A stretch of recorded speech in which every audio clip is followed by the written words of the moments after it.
Hi, I'm Abby, the maths tutor, and today I'm going to show you some different ways of doing multiplication. So first of all, I just want to check that you've seen short multiplication. This is what I remember spending hours and hours doing in primary school. And when your child gets to secondary school, teachers are going to assume that they can do this and that questions such as this one will just take a minute or two. So say I want to do 256 times 5. I'll just write the numbers underneath. You can only do this if one of your numbers is a single digit. So I'll start off 6 times 5 is 30. 5 times 5 is 25.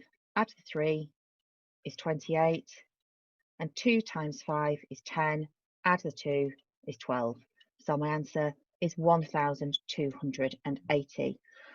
I'm finding now quite often that a lot of pupils are getting to secondary school and they've never been shown this method. And sometimes people come to me in year 9 or year 10, we'll be working through an exam paper. I'll quickly do this to work out an answer and they'll go, hang on, what did you do there? Because what they're used to doing is having to draw out a grid to do multiplication. Grids can be fantastic if you need them because there's more digits. But if one number is a single digit, I would always go with this, especially when they're secondary school age. So following on from this, I'll show you traditional long multiplication. This is probably, if you're an adult, what you learn in primary school. Some primary schools still teach this, and this does get tested on the year 6 SATs. However, it's not the most popular method these days. So we'll start off, first of all, we're going to do 246 times 7. So 6 times 7 is 42. 4 times 7 is 28. Add the 4 is 32. 2 times 7 is 14. Add the 3 is 17. Next, I will do 246 times 30. Because it's times 30, I know I need to put a 0 there. So now I can just say 6 times 3 is 18. 4 times 3 is 12. Add the 1 is 13. And 2 times 3 is 6. Add the 1 is 7. When I've got those two lines, I can add them up. So 2 add 0. 2 add 8 is 10. 7 add 3 is 10. Add the 1 is 11. And 1 add 7. Add the 1 I carried is 9. So 9,102. This is the method that a lot of parents are very familiar with. It's how they learnt it in school. And as I said, it does get tested in year 6.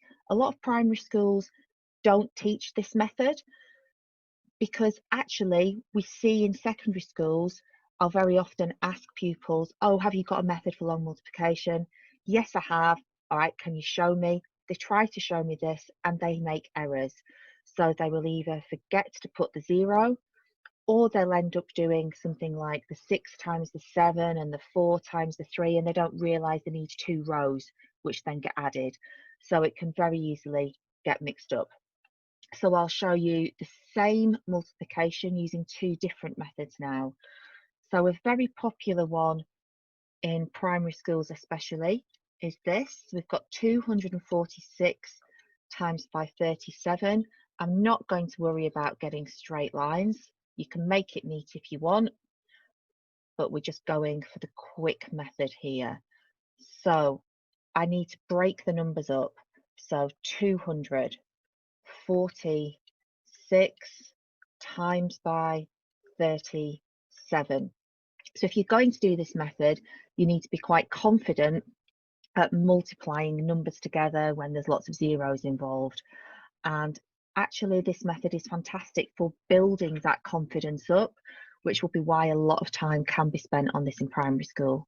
So first of all, 200 times 30 will be 6,000.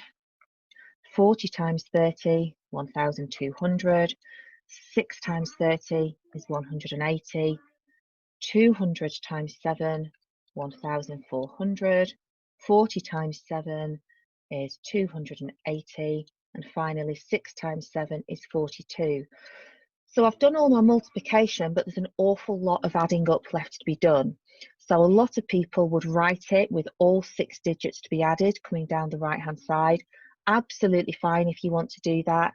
That can lead to people having done this section perfectly and then they're just lining things up incorrectly or getting confused because there's so many numbers to add. So a nice tip here if you do this method is just come to the bottom of the grid, and if you've lined things up with each other well, you'll be able to go 6,000 add 1,400 gives you the 7,400, then 1,200 add 280 is 1,480, and 180 add 42 would be 222. So now that I've got those, I'll write those 3 numbers out, and it's just a bit nicer than having to write all 6 digits or 6 separate numbers out together. So I will add those up. So I've got 2, 8 add 2 is 10, 4, 4, 2 and 1 would come to 11, 7 add 1 is 9. So I've got exactly the same method. Very often, by the time children reach secondary school, they might say they're brilliant at this method, and they may well be, or they might still be having little issues with place value and getting the wrong number of zeros in and making mistakes adding it up. Or even if they were great at it, they might just go, well, I've got a method, but it takes so long, there's so many steps to it. So I'll show you a different method. This is a method that is my go-to method. It's my preference. So I'll always support a child with a method that they're wanting to do themselves.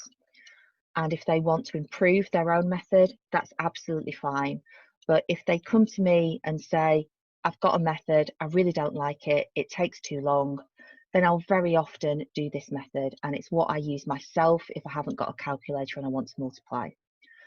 So initially, it looks like the last grid I did, but then I go through and I put some diagonal lines in. So these diagonal lines sort out the place value for us. So when I write the number, I don't need to break it up anymore. I can do 246 times 37. When I look at the top left, I can see I need to do 2 times 3. In each little square, the top side of it is the tens, the bottom right side of it is the units. So 2 3s are 6. I'm going to put a 0 6, but I'm going to make my 0 tiny because I've noticed very often when people put a 0 the same size as the rest of their numbers, they'll accidentally do a 0 with a little tail on it, and when they're adding up, they'll think it's a 6 or a 9. So moving across, 4 times 3 is 12, 6 3s are 18. On the bottom, 2 7s are 14, 4 7s are 28, 6 7s are 42. Now the real magic of this comes to adding up. I use the diagonals, so I'm going to start from the bottom right. All I've got in that first diagonal is a number 2. Moving along to my next one, I've got an 8, a 4 and an 8. So if I add those up, I will get 20. Then next, 1, add 2, add 2, add 4, add the 2 I carried. So 4, 6, 8, 9, add the 2 I carried would be 11. Then I've got 6, add 1 is 8, add the 1 I carried is 9. My last diagonal has a 0 in, so I can just leave it. I've got the same answer, 9,102. Another reason I really like this method is when you make the numbers longer, you simply make the box bigger and you're just adding the diagonals. So it's not really adding to your work greatly, and it's quite straightforward to add in decimals to it without it becoming confusing. I hope that was helpful, and if you'd like to see more on multiplication, I'll be creating more videos that show how to